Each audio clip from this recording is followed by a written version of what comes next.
दोस्तों, कभी कभी किसी व्यक्ति के स्वाभिमान को चोट पहुंचाने वाला शब्द इतना भयंकर रूप ले सकता है, ये किसी ने नहीं सोचा था।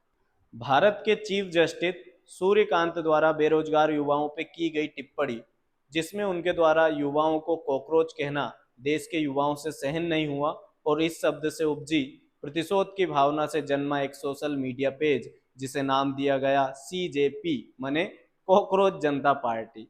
स्वाभाविक है कि इस पेज का नाम केंद्र की सत्ताधारी पार्टी के विरोध में एक व्यंग्य के रूप में रखा गया, बीजेपी की जगह CJP।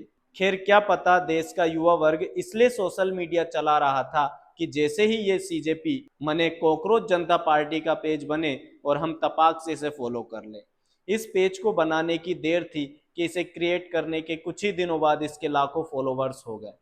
देश के लगभग सभी हिस्सों से युवा वर्ग इसके फॉलोवर होने लगे थे, इस पेज के मीम बनने लगे थे। साथ ही इस पेज के बनने और बनाने की प्रक्रिया में लोगों की दिलचस्पी बढ़ने लगी थी। देखते ही देखते ये पेज देश की सबसे बड़ी पार्टी बीजेपी के इंस्टाग्राम पेज से भी ज्यादा फॉलोवर्स वाला पेज बन गया। इसके एडमिन अभिजीत दीपके के बारे में भी खूब चर्चा हुई। किसी ने बताया ये पहले आप मने आम आदमी पार्टी के सोशल मीडिया का काम देखता था। किसी ने मजाक उड़ाते कहा कि दो शब्द तो बोलने नहीं आ रहा है, क्या ही पार्टी बनाएगा और नेता बनेगा। पर सोशल मीडिया और इंटरनेट पर इस पेज की खूब चर्चा हुई। कई लोगों ने दावा किया कि ये केवल एक सोशल मीडिया की एल्गोरिथम है, इस तरह से कोई बड़ा आंदोलन खड़ा नहीं होता। किसी ने कहा कि ये केवल बीजेपी के विरोध में बनाया गया पेज है, और जैसे कि देश का माहौल है कि बीजेपी के विरोध में बोलना मतलब देश के विरोध में बोलने जैसा काम हो गया। किसी ने इसे विदेशी फंडेड एक देश विरोधी एक्टिविटी बताई। किसी ने इसके विरोध में HIT मतलब हिट जनता पार्टी जैसे पेज क्रिएट किए, जिसमें बताया गया कि भैया तुम कॉकरोच हो जाओ तो हम तुम्हें हिट सुंगा के निपटा देंगे। किसी ने चप्पल जनता पार्टी बनाई कि हमारा बजट थोड़ा सा कम है, इसलिए हम कॉकरोच को निपटाने का एक सरल और पारंपरिक उपाय खोजेंगे। इन्हीं सभी इंटरनेट की आपाधापी में CJP के फॉलोवर्स लगातार बढ़ते गए, जो कि अब जाकर 22.1 मिलियन यानी 2 करोड़ से ज्यादा है। 16 मई को क्रिएट किए गए इस पेज के अब तो स्टेट वाइज अलग अलग हैंडल बन गए हैं, मध्य प्रदेश का अलग, उत्तर प्रदेश का अलग, इस तरीके से। अब क्योंकि भारत के चीफ जस्टिस की कृपा से पैदा हुए इन कॉकरोचों को कुछ खाने का चाहिए था, मतलब कुछ आंदोलन के लिए पृष्ठभूमि, तो उसके लिए अपने देश के शासन ने उनका सहयोग किया। और ऐसे कैसे मेरा देश का युवा बेरोजगार रहे, ऐसे विचार के साथ उन्होंने तुरंत पूरे देश में 3 मई को हुए नीट एग्जाम को कैंसिल करने की घोषणा कर दी। रद्द करने के पीछे वही एक सड़ा सा कारण पेपर लीक हो गए थे, ऐसा बताया। खैर, अब तो हम भी उब गए हैं कि क्या खूब पेपर रद्द करो, पर कारण तो कुछ नया लाओ यार। स्कूल टाइम पे हम जब कॉपी घर भूल जाते थे तो मास्टर कहते थे कि कॉपी क्या घर दूध दे रही है। इवन उन्हें हमसे कॉपी की कम आशा थी, पर वो हमसे बहाने नए नए सुनना चाहते थे, क्योंकि वो चाहते थे कि देश का भविष्य थोड़ा क्रिएटिव हो। खैर, इस बात का इन बातों से कोई लेना देना नहीं है। जैसे ही बात देश में फैली तो पता लगा कि कई नीट के एग्जाम पेपर एग्जाम से पहले कई अमीर बच्चों तक पहुंच गए थे।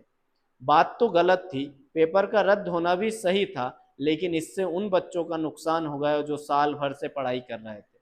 बच्चों और उनके पेरेंट्स में बहुत गुस्सा आ गया, और नीति की चाल देखो तो देश के अलग अलग हिस्सों में कुछ बच्चों ने आत्महत्या कर ली। मुझे कहते हुए भी दुख हो रहा है, पर जैसा कि जनता के हितों के विपरीत लिए गए प्रत्येक निर्णय का लाभ CJP जैसे सोशल मीडिया मंच को मिलता है, यही हुआ। और इसके बाद इस मुद्दे पर CJP के पेज से अनेकों पोस्ट डाले गए।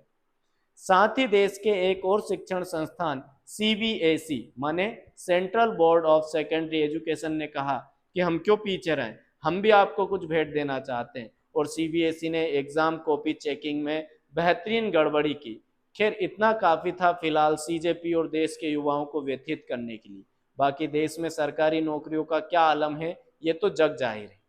खैर, जब कॉकरोचों की ये पार्टी बड़ी होती जा रही है तो इसे ज्वाइन करने की योग्यता यह है कि आप युवा होने चाहिए, आप बेरोजगार होने चाहिए, और आप आम आदमी पार्टी से होने चाहिए। ये वाली लाइन कट कर देना भैया। खैर, जिसके पास काम है उन्हें क्या मतलब इन फोकट कामों से। पर अब इस पार्टी का एक मैनिफेस्टो भी तैयार किया गया।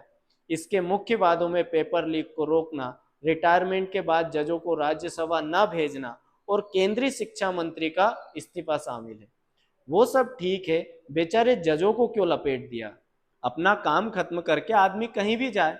मतलब सीजेपी वालों को ये तो कतई नहीं भूलना चाहिए कि इनके जन्म का कारण एक जज ही तो है। उन्हें तो सीजेपी को अपना पितृपुरुष मानना चाहिए। पर अपने को क्या, आगे बढ़ते हैं। अब पार्टी बड़ी तो प्रवक्ता भी तय हुए। तीन पुराने खिलाड़ियों को, खिलाड़ी से मतलब युवाओं से ही है, तीन पुराने खिलाड़ियों को मने तीन युवाओं को टीवी चैनल पे मौखिक झगड़ा करने के लिए तय किया गया।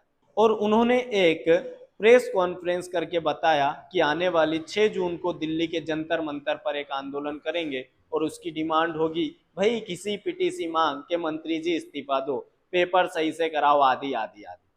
तो भाई साहब अब देखते हैं कि एक सोशल मीडिया पेज का एक एडमिन कैसे नेता बन जाता है, दूसरा कि मंत्री जी कैसे इन सब से बचते हैं, और क्या एक सोशल मीडिया का आंदोलन जन आंदोलन बन सकता है। इन सभी बातों पे आपकी क्या राय है, कमेंट में जरूर बताएं।